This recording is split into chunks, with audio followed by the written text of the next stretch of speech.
Welcome to the Pavla Garage.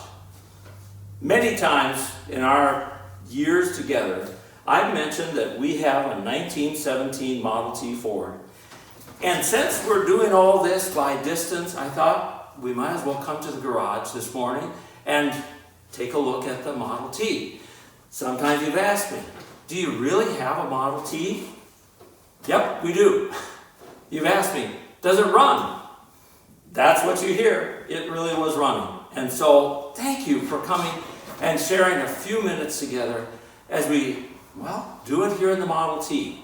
Now, why the Model T? Other than the fact that I love this car and it's been a staple of my show and tell for a long time. But it really has an application that I think works well for us. We're in a strange time. I think we're in a time where we're impatient.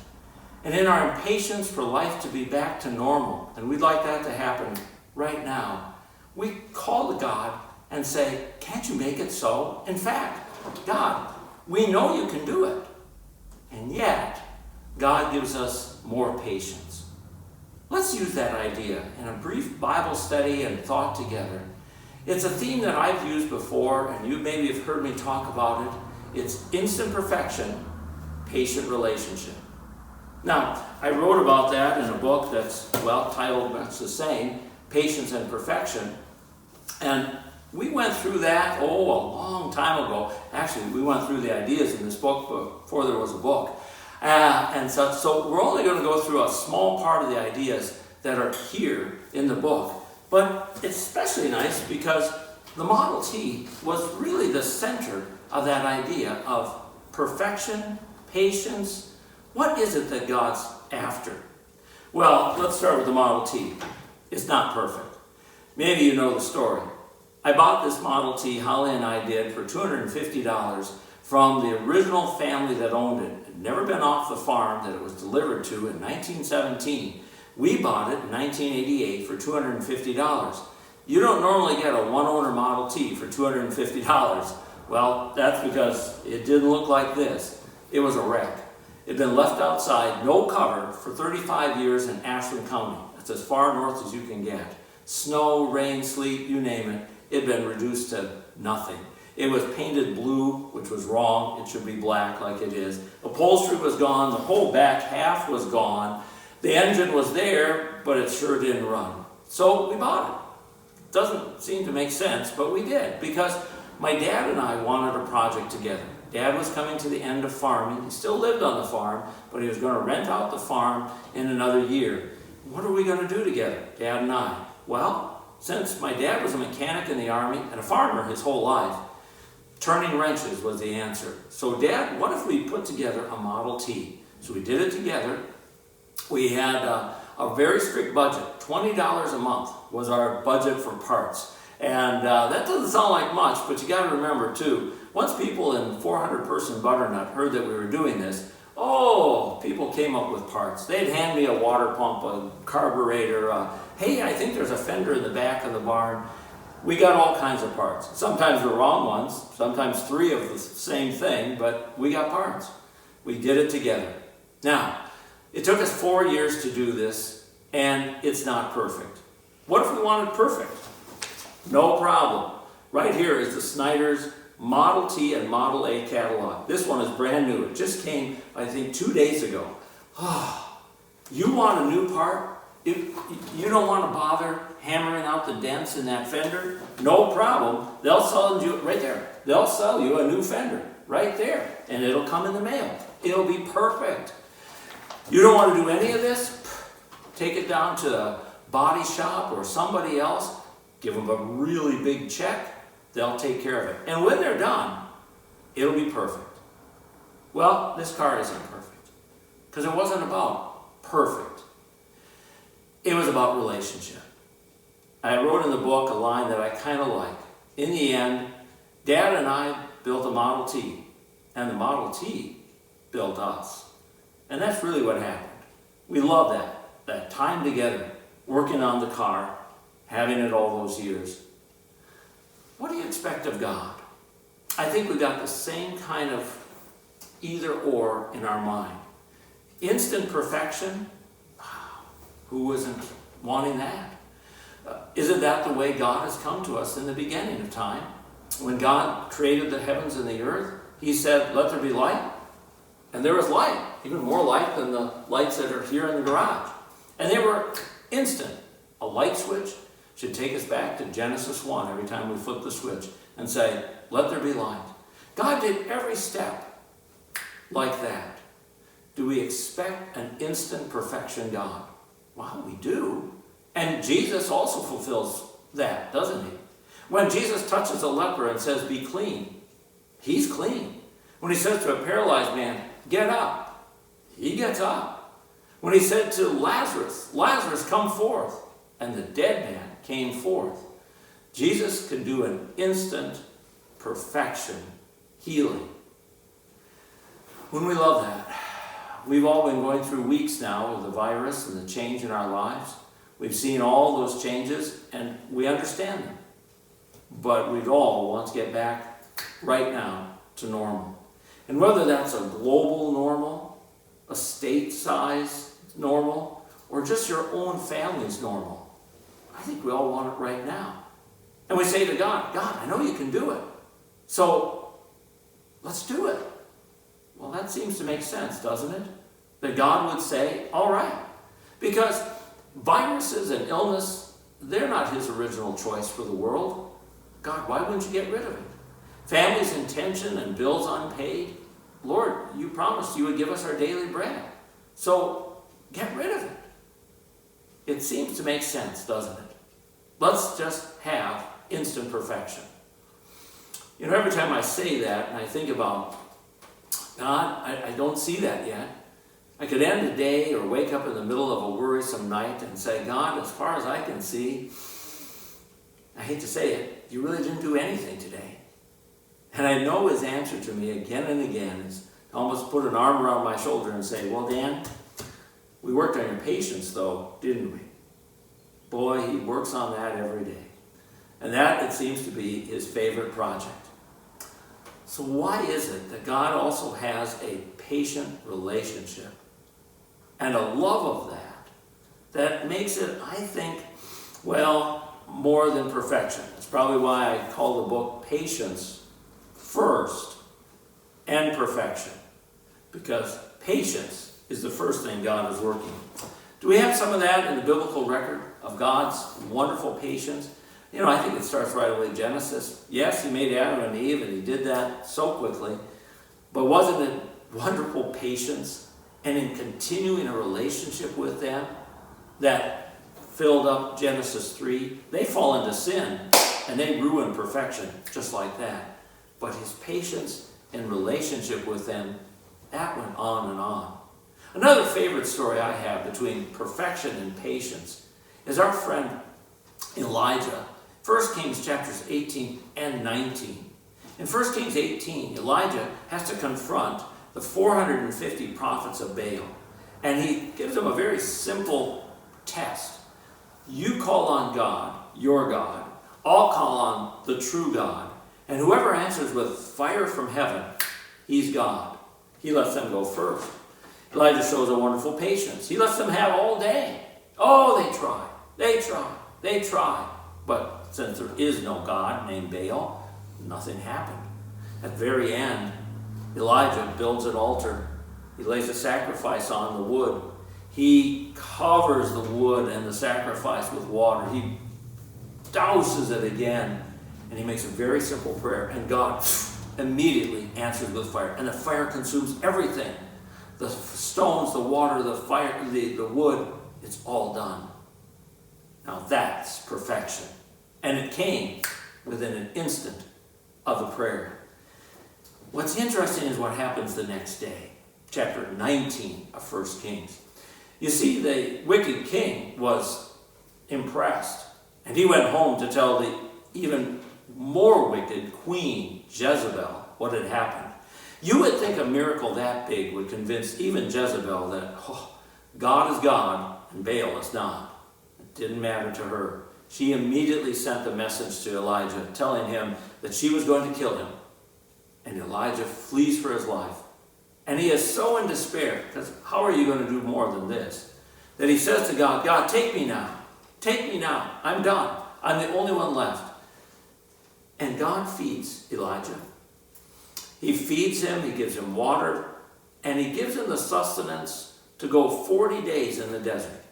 Oh, during that time, Elijah repeatedly says to God, I'm done. I'm through. Take me. I'm the only one left. God listens for 40 days. And at the end of those 40 days, God says, go to the mouth of the cave. Elijah is now in a cave. And I'll pass by. And do you remember how God goes by? Oh, there was a sound of mighty rushing wind. God was not in the wind. There was an earthquake. God was not in the earthquake. There was fire. God was not in the fire. And then a still small voice. And that voice reminded Elijah that he wasn't alone, that he had work to do, that he was to go back. He was to anoint new men as king and a new successor, Elisha. Oh, and one last thing. There are 7,000 in Israel who have not given up the faith and followed Baal. So you know, Elisha, how you were saying you're the only one? You're not. But wasn't that amazing of God? What a patient relationship God has. That he endures with this discouraged, frustrated, angry man. He sustains him, and finally he shows him that he's not alone. Not alone in numbers, but not alone in terms of God. Well, there's another great example, and that's the one that comes to us in the Easter message. You know, it's our friend Thomas. Thomas wasn't with the disciples when they saw Jesus in Easter. He certainly wanted to be, but he wasn't. And you know his complaint. He needed to see Jesus. He insisted that he should see Jesus, well, the way they did. I think we feel the same way. Isn't it remarkable that while Jesus gave an instant perfect a week ago appearance to the other disciples, in patient relationship, he came back to Thomas. And he showed Thomas his side and his hands and said, Thomas, go ahead, see, this is what you wanted, what you said you needed. Oh, Thomas, he realizes he doesn't need it anymore. And he said, my Lord and my God. And Jesus said, because you see, you have believed. More blessed are those who do not see and yet believe. Isn't that a great relationship?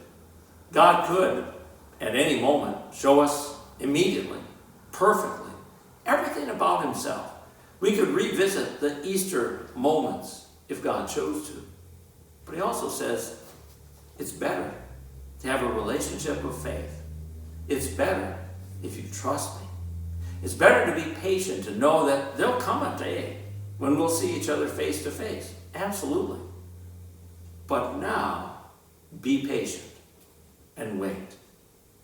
Well, maybe the best example of that is our friend Paul. Remember Paul in 2 Corinthians chapter 12. He, if any man wanted an instant perfection, it was Paul when he had the thorn in the flesh. Remember that Paul had the thorn in the flesh. We don't know exactly what it was. But he prayed 3 times that God would take it away. If anybody was asking for perfect and right now healing, it had to be Paul. How many times was 3 times? I'm sure it was more than 3 little short sentences, probably 3 extended times. And God's message then came to Paul. He said, my grace is sufficient for you, for my power is made perfect in weakness. Paul then said, all the more gladly I'll boast about my weakness, for when I am weak, then I am strong.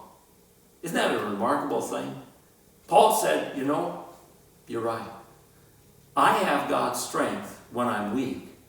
When I'm fine, I don't need that. But when I'm weak, then I need that relationship. Well, that kind of sounds like Dad and me building this Model T. See, I never heard a Model T run. I sure never started one. But my dad had grown up with a Model T. The first Pavla family car was a 1915. This is a 1917, essentially identical. Dad grew up with Model Ts, and I didn't know what really to expect. How to adjust a carburetor, how to adjust the coils, how to, well, do any of this stuff. Thank goodness I didn't know, because that's why we did this together.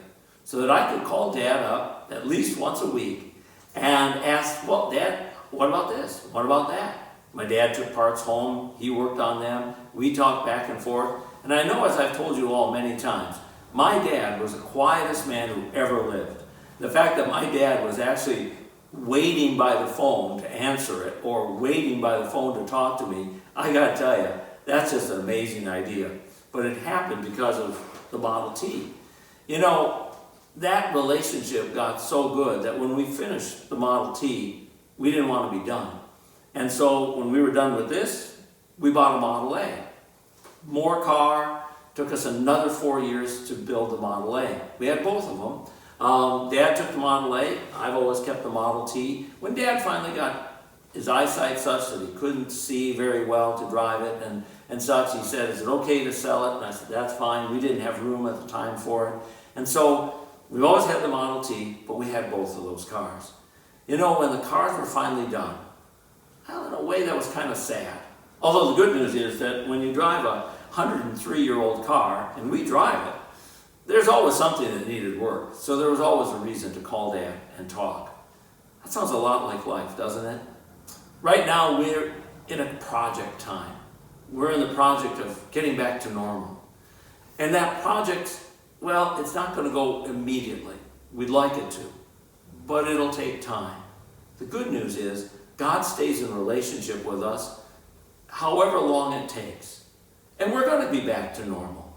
Jobs will open up again. Work will come back. Schools will open again. We'll actually be back to students face to face. I'm getting really good at meeting my students by Zoom, but I would just assume we were actually in class sharing a cup of coffee and actually seeing each other. It'll all get back to normal. And there'll be more. I don't say another virus. I hope not. But what will go on will be patient relationship. God will still be saying to us, let's work on your patience. Let's have some project that needs doing. Because I expect that when we get back to normal, things might be a little different. Or the normal that we get back to will be, well, not quite the one we either had or remembered, or the one we were hoping for. But that's okay. That means you and God, we and all of us, have something to do together with God. It's still a patient relationship when God has a chance to work with us. Maybe the last idea of what is he going to work on would come from that wonderful list of the fruits of the Spirit in Galatians 5. Remember that wonderful list where Paul says, and these are the fruits of the Spirit: love, joy, peace, patience, kindness, goodness, faithfulness, self-control. Against such things there is no law. You know, that's a wonderful list. When you have all of those listed together, it's a pretty daunting list. I mean, that's a lot of things to work on. I wonder if there's a way to think about that. And that patient relationship is a little bit like when Dad would come to work on the Model T or the Model A. Mom and Dad would drive from Minnesota. We were in Wisconsin. We'd get a cup of coffee early in the morning.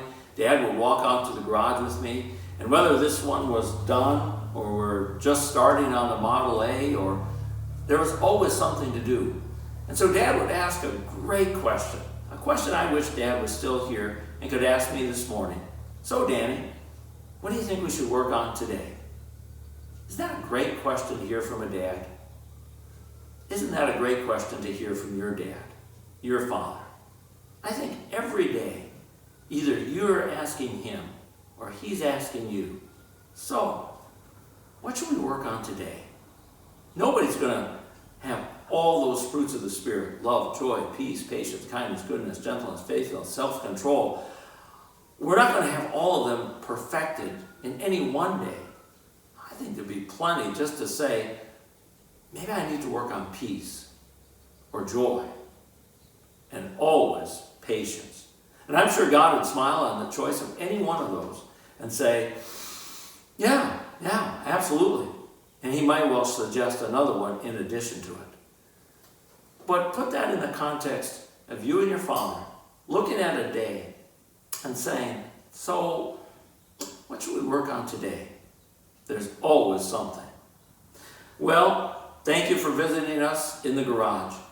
I don't often get to show people the Model T, and now you finally got to. And I think Dad would be happy to think that it's still here running and actually getting some notoriety through something my dad could hardly imagine, cell phone video. But thank you for that. Here's to instant perfection and patient relationship. A wonderful God who could do anything, and he's proven it, and will at the end.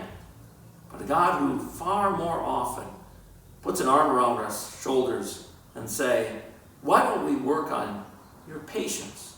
Because the real thing that matters is patient relationship. Thank you.